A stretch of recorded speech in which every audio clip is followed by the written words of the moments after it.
힘드셨습니까? 1월 29일 브리핑하겠습니다.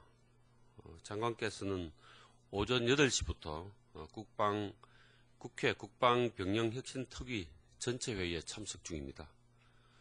오후 6시 반에는 영국 국방부 장관 접견하겠습니다. 오늘 말씀드릴 자료는 6건입니다. 먼저 방위사업 정보 제공 확대를 위한 공청회입니다. 국방부는 오늘 오후 2시에 전쟁기념관에서 방산비리를 척결하기 위해 엄성적으로 정보거래를 제도적으로 차단하는 방안을 논의하기 위해 방위사업 정보 제공 확대안 공청회를 갖습니다. 이 공청회에서 논의할 내용은 합동무기체계 기획서와 국방중기계획서 열람본에 대한 방산업체 제공 여부, 그리고 열람본에 기재된 전력화 시기, 그리고 군 요구 성능, 즉 ROC, 그리고 소요량, 성능 등 구체적인 정보 제공 여부입니다. 그리고 마지막으로 장기 사업에 대한 예비 설명회 하는 것을 신설하는 등 논의할 계획입니다. 두 번째 내용은 백성주 국방차관이 페루와 콜롬비아에 출장을 갑니다. 백 차관은 오늘부터 2월 4일까지 중남미 외교 지원과 방산협력 활성화 차원에서 콜롬비아와 페루를 방문합니다. 이번 방문 목적은 한국과 콜롬비아 간 국방교류 협력의 기반을 마련하기 위한 한 콜롬비아 국방협력 MOU 체결을 제안합니다. 또한 한국과 페루 간 진행 중인 KT-1P 훈련기 사업의 원활한 추진과 한국 페루 군사비밀보호협정 체결을 추진하고 앞으로 경공격기 FA-50에 대한 구매사업 타진 여부 등도 논의할 예정입니다. 세 번째 내용은 국방부가 실장 3명을 임명합니다. 국방부는 2월 1일부로 황우웅 인사복지실장, 그리고 강병주 전력자원실장, 김학주 군구조 및 국방운영개혁추진실장 등 3명을 임명할 계획입니다. 네 번째 내용은 한빛부대가 남수단의 보로와 주바 간 도로 공사를 완료했다는 내용입니다. 한빛부대는 오늘 오전 10시에 보로시와 남수단의 수도 주바를 연결하는 총 연장 197km의 도로 보수 공사를 완료하고 개통식을 갖습니다. 우리 한빛부대는 이 197km 도로 가운데 125km의 도로에 대한 보수를 마쳤습니다. 한빛부대는 총 인원 4,300여 명, 그리고 굴착기 등 중장비 2,300여대를 투입해서 5개월 만에 공사를 완료했습니다. 세부 내용은 보도자를 참고해 주시면 고맙겠습니다. 다섯 번째 내용은 육군이 최전방 GOP에 독서 카페를 운영합니다. 육군 제1야전군 사령부는 오늘 오후 2시 12사단 GOP 소초에서 책 읽는 병력 만들기 일환으로 컨테이너 독서 카페 1호점을 개관합니다.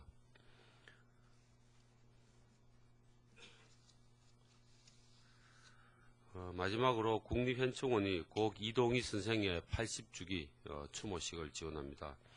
국립서울현충원은 내일 오후 2시에 현충관에서 성제 이동희 선생 80주기 추모식을 지원합니다.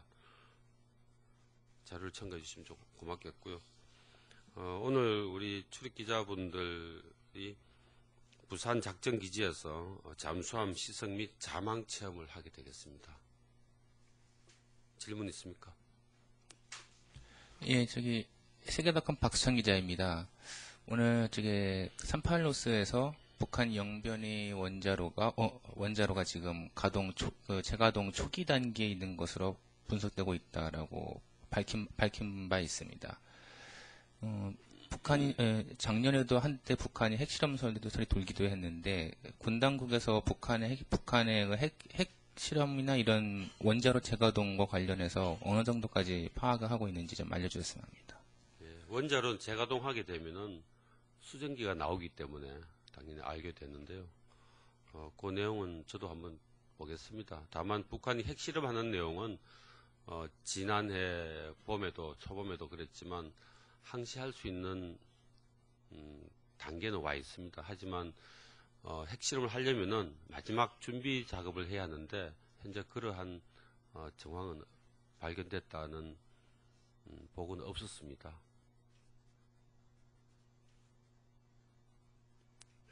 그리고 또 한 가지 질문인데 이건 육군에 드려야 될 것 같습니다. 저번에 목포에서 근무 도중에 실종됐던 그 병사가 일주일 만에 발견이 됐는데 그게 처음에는 탈영이라고 해서 대대적인 수색을 벌였는데 그게 그 근무 태만을 했던 선임병이 거짓으로 얘기했던 것에 기초해갖고 시간을 허비했다라는 지적이 있었습니다. 이에 대해서 육군에서 어떤 입장을 갖고 있는지 좀 말씀해 주셨으면. 예, 육군에서 설명하겠습니다.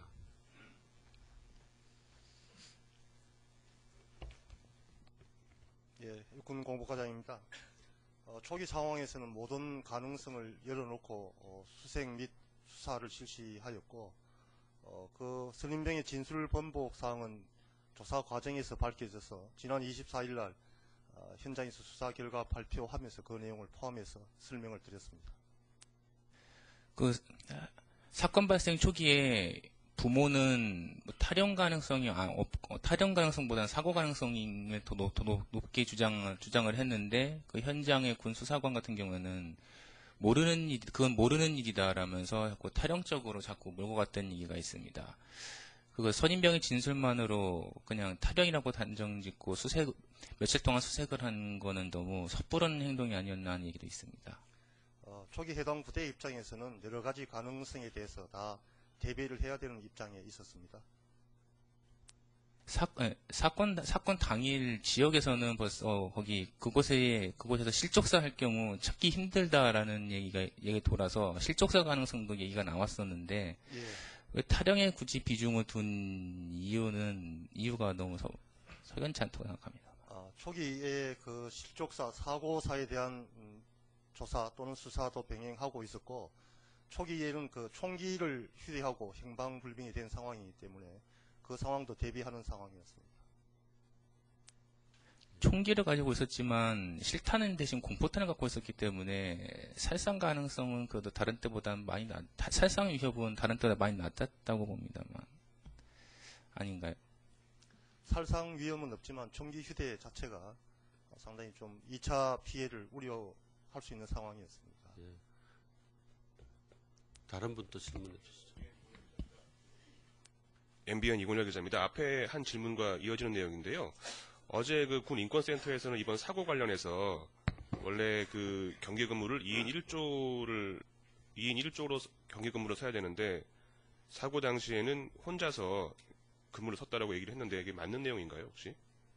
사실관계가 조금 다른 면이 있습니다. 2인 1조로 근무를 서다가 선임병이 05시 35분경에 후임병이 가는 것을 보고 본인은 그 현장에서 그 차 속에서 졸고 있었던 상황입니다. 2인 1조로 근무가 아니었고 혼자서 근무를 선 게 아니라 둘 다 근무를 안 선 거죠, 그러니까 그 시간에. 05시 35분경에는 한 명은 그 근무지를 이탈해서 화장실 간다고 하면서 가는 상황이고 그 나머지 한 명은 차량 속에서 졸고 있었던 상황입니다. 다른 질문인데요. 그리고 그 오늘 아침에 나온 기사인데 육군에서 성군기 관련 행동 수칙을 만들 것이라는 이제 보도가 나왔는데요. 앞으로 성군기 관련 행동 수칙이 언제쯤 뭐 발표가 되고 어떤 내용인지 설명 좀 부탁드리겠습니다. 예. 그 가칭 성군기 개선을 위한 그 행동 수칙을 제정을 추진하고 있는 것은 사실입니다. 다만 현재 단계는 그 수칙에 어떤 내용을 포함할 것인가를 의견 수렴하는 단계입니다. 문안이 작성되거나 한 수준까지는 아직 아닙니다. 내용이 확정되면은 여러 가지 검토 과정을 거쳐서 실행할 얘기이고 실행하기 전에 관련 내용을 세부적으로 설명을 다시 드리겠습니다. 뉴데일리 손정우 기자인데요. 그러면 지금까지 알려진 내용을 보면은 이성 관사를 혼자 출입해서 안 된다. 악수를 두 손으로 하면 안 된다. 뭐 이런 내용인데요. 이거 당연한 거 아닙니까 원래? 이런 거를 제정까지 해야 될 정도로 이게 문제가 있는 건가요? 기존 육군 규정에 관련되는 내용들이 일부 포함되어 있던 것이 있습니다. 이것들 좀 구체화해서 행동으로 실천할 수 있는 수칙을 만들자 하는 논의가 있었습니다. 그래서 추진하게 되는 것입니다. 악수만 해라 이런 것들은 이미 규정에도 있습니다. 나중에 규정을 참고해 보시고 강령 만들면 그때 또 말씀드리겠습니다. KBS 박석호 기자입니다. 그 주일미군 사령관 같은 경우에 성범죄를 직접 저지른 것도 아니고 부대 내에서 일어난 성범죄 사건을 대처를 잘못했다는 이유만으로 계급이 강등되고 연금이 삭감된 적이 있습니다. 거기에 비하면 우리 굉장히 처벌이 미흡하다 이런 지적들이 굉장히 많은데요. 앞으로 성범죄 사건이 일어나면 군인 연금을 삭감하는 방안이라든가 군인 연금법 개정이라든가 이런 부분은 고려를 안 하고 계신지요? 관련 규정에서 엄중히 처리할 예정입니다. 여러 가지 사항들은 규정대로 처리하도록 하겠습니다. 일본 같은 경우는 그게 단순한 그런 내용이 아니고 늦게 보고해서 어떤 그런 근무 기간 때문에 그랬을 겁니다. 그렇게 보도가 나왔었습니다. TV조선 이상물 기자입니다. 육군에서 27일부터 그 여군 하사 전체를 대상으로 그 관련 사례들을 모집하고 있는데 하사만 지금 포커스가 맞춰져 있는 건가요? 아니면 다른 전체? 1차적으로 취약 계층이라고 판단한 하사를 대상으로 충분한 시간적인 여유를 가지고 지금 조사를 하고 있습니다. 하사만 진행이 되는 겁니까? 1차적으로 취약 계층을 우선적으로 실시하고 있습니다. 서 기자 또 뭐? 예, KBS 서지영 기자입니다.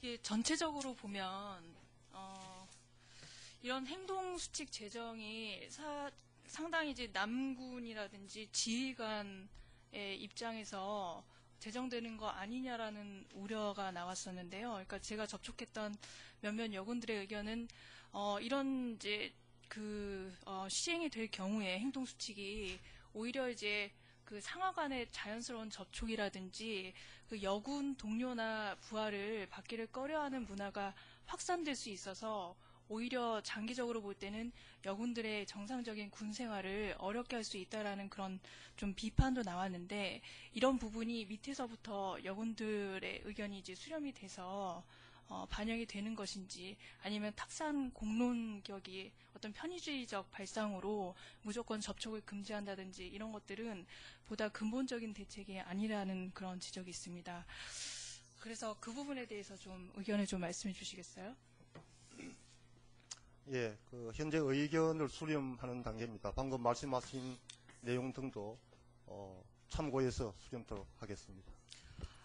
그리고 추가적으로 질문 2개를 대변인께 좀 드리고 싶은데요. 그 프랭크 로즈 군축 담당 차관보가 오늘 방한을 하죠. 그래서 예. 내일 이제 외교부 협의 측과 이제 어떤 여러 가지 미사일 방어라든지 군축이라든지 그냥 군비 관련해서 이제 논의를 할 예정인데 국방부 관계자도 만날 계획이 있으신가요? 예, 그래서 오늘 오후에 류재성 국방정책실장과 면담을 합니다. 그러나 여기에서는 사드라든지 이런 논의는 하지 않고 그동안 한미 간에 있는 현안에 대해서 의논할 이야기고 예정이고 끝나면 얘기 나눈 내용의 일부를 핵심적인 내용을 알려드리겠습니다. 방금 사드에 대해서는 논의를 배제한다고 말씀하셨는데 예. 불어 배제를 해야 될 아닙니다. 그런 이유가 그거는 있습니까? 사드 문제를 이제 자꾸 질문하셔서 제가 미리 말씀을 드린 건데 사드는 아직 미국 측에서 한국으로 아직 미국 내에도 결정을 하지 않고 우리한테 어떤 협의 요청도 오지 않았기 때문에 굳이 이런 건 하지 않는다는 걸 예방적 차원에서 말씀드린 겁니다. 네, 자연스럽게 얘기가 나올 수도 있을 텐데 그 부분에 대해서는 네. 그렇지는 않을 걸로 알고 있습니다. 네, 그럼 추가적으로 다음 질문 드리겠습니다. 한미가 한두 달 내로 미국 워싱턴 DC에서 국방 사이버 정책 실무 협의회를 개최할 예정이다 예. 이런 얘기가 나왔는데 군에서는 누가 참석하고 혹시 날짜가 정해졌는지요? 예, 이게 이제 작년에도 2번씩 워싱턴과 서울과 워싱턴에서 이 사이버 정책 실무 협의회 CCWG를 개최한 바가 있습니다. 이 3차 한미국방 사이버 정책 실무 협의회 CCWG는 고위급 토의식 연습 TTX라고 그러죠. 이런 것에 대해서 함께 할 계획인데요. 하게 되면은 아마 서울에서 이번에 할 가능성이 높은 걸로 알고 있는데 아직 일정은 구체적으로 정해지지 않았습니다. 그래서 정리가 되면 그때 다시 말씀을 드리겠습니다. 지난해와 좀 차이점이 있다면 이번에 소니 해킹 사건 이후 첫 회의가 될 수가 있겠죠? 예, 구체적으로 어떤 내용이 좀 논의될지 나온 게 좀 있습니까? 아직은 없고요. 말씀하신 것처럼 당연히 소니사 해킹 문제도 뭐 거론될 가능성이 높을 걸로 봅니다. 그리고 이 사이버 문제는 워낙 민감하고 또 중요하기 때문에 앞으로 더 중요하기 때문에 한미 간에 긴밀하게 협의해서 이에 대한 어떤 사이버 공격이나 해킹 등에 대한 어떤 대비책을 서로 협조할 계획입니다. 또 있습니까? 네, 대한뉴스 박철승 기자입니다. 저희 성폭행이나 성추행 사건 자꾸 일어나는 게요. 요 근래 들어가지고 군기강이 해이해졌기 때문입니까? 아니면 옛날부터 있었는데 그것이 옛날에는 묵혀졌고 있었던 거고 지금은 뭐 시대가 시대니만큼 이렇게 밝혀지기 때문에 이렇게 나오는 거다. 그러니까 둘 중에 어느 거냐 이거죠. 지금 군기가 해해져가지고 자꾸 이렇게 발생하는 거냐 아니면 옛날부터 있었는데 과거에는 그 처벌이 안 됐기 때문에 수면 위로 올라오지 않았다가 지금은 이렇게 밝혀지는 거다든가 어떤 겁니까? 예, 인과관계에 대해서는 아직 분석해 본 바가 없습니다. 없지만, 지난해에 22사단 총기 사건, 28사 가혹행위 이런 것 등등에 의해서 우리 국내 군기강 확립이 굉장히 강도 높게 이루어지고 있는 상태이고 최근에 발생한 그 여단장이 여군 하사에 대해서 행한 그런 성 문제는 사실 그 시기가 연말 연초 굉장히 엄중한 시기인데도 발생한 것은 이것은 그 해당자가 인식이 잘못됐거나 어쨌건 교육이 잘못됐거나 여러 가지로 문제가 있었다. 하여튼 일어나서는 안 될 일이 발생했다고 생각됩니다. 그래서 이런 것은 우리 군 차원에서 왜 이런 일이 계속 발생하고 있는지에 대해서는 좀 더 깊이 생각을 해서 검토를 해서 하여튼 방지할 수 있도록 예방할 수 있도록 노력을 계속하겠습니다. 네, 저 MBN 이곤열 기자입니다. 한 가지만 추가로 좀 여쭤보려고 하는데요. 성공기 관련 행동 수칙에서 남자 군인과 여자 군인이 신체 접촉할 때는 한 손 악수만 허용하는 내용이 포함될 것이다라고 이제 이와 관련된 기사에 나와 있는데, 그러니까 이런 내용을 검토를 하고 계신 건가요? 한 손 악수만 허용한다 이런 내용을 지금 검토하고 계신 거죠? 그 규칙에 있습니다 이미. 그럼 다른 지위 관계에 있는 이성 상하 간에 교제할 수 없다 이런 것도 일단 검토는 하고 계신 거고요. 이렇게.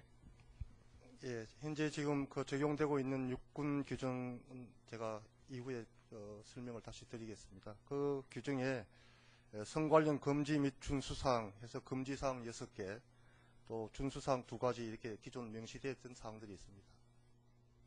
한번 읽어보죠. 예, 제34조 7항입니다. 성 관련 금지 및 준수사항은 다음 각호와 같다.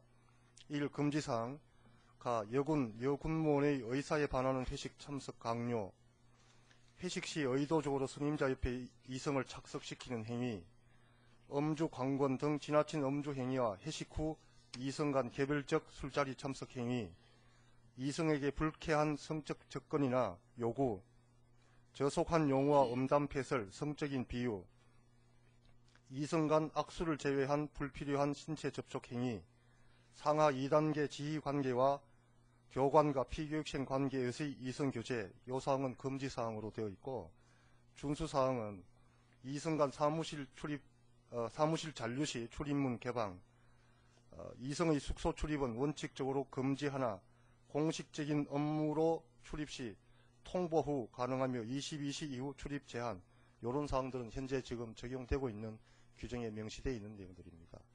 앞서 말씀하신 새로운 내용들에 대한 것은 현재 의견 수렴 단계이고 여러 가지 의견들을 종합하는 수준입니다. 확정된 문안은 아직 없습니다. 필요하시면 자료 복사해 드리겠습니다. 이건 여담으로 말씀드리는 건데요. 1세기에 나온 그 수칙치고는 굉장히 조선시대 상렬지사 같은 그런 내용이 많이 포함되어 있는 것 같습니다. 그러니까 좀 더 그 여군들의 어떤 의견이 좀 많이 수렴될 수 있는 그런 안이 좀 나왔으면 좋겠다는 생각이 들었습니다. 예, 의견 수렴 과정에서 충분히 참고하겠습니다. 사실 우리가 문화가 충분히 성숙이 되면 그런 문제가 많이 해결되는데 지금 그런 과도기에 있는 것 같습니다. 저 채널A의 손효주입니다. 육군의 질문 하나만 더 드릴게요. 그 여군들 대상으로 제가 정확한 시기는 기억이 안 나는데 성범죄 관련해서 전수조사를 했는데 그다지 뭐 이런 신고나 이런 제보가 전혀 들어오지 않았던 걸로 알고 있는데요.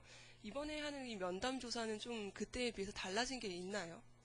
여러 가지 여건들을 고려해서 개인의 애로사항을 심층적으로 접수받도록 노력하고 있습니다. 저는 그러면 달라진 점이나 이런 게 전혀 없다는 말씀이신가요? 이번에 실시하는 것은 그 문제가 됐던 것 관련해서 취약계층을 대상으로 다시 한번 심층 조사를 실시하고 있는 것입니다. 참고로 하나만 말씀드리고 마치겠습니다. 최근에 그 방위사업 비리 수사로 그 예비역 장성 등이 구속되고 또 일부는 스스로 목숨을 끊는 등 상당히 좀 복잡한 상황이 발생되고 있습니다.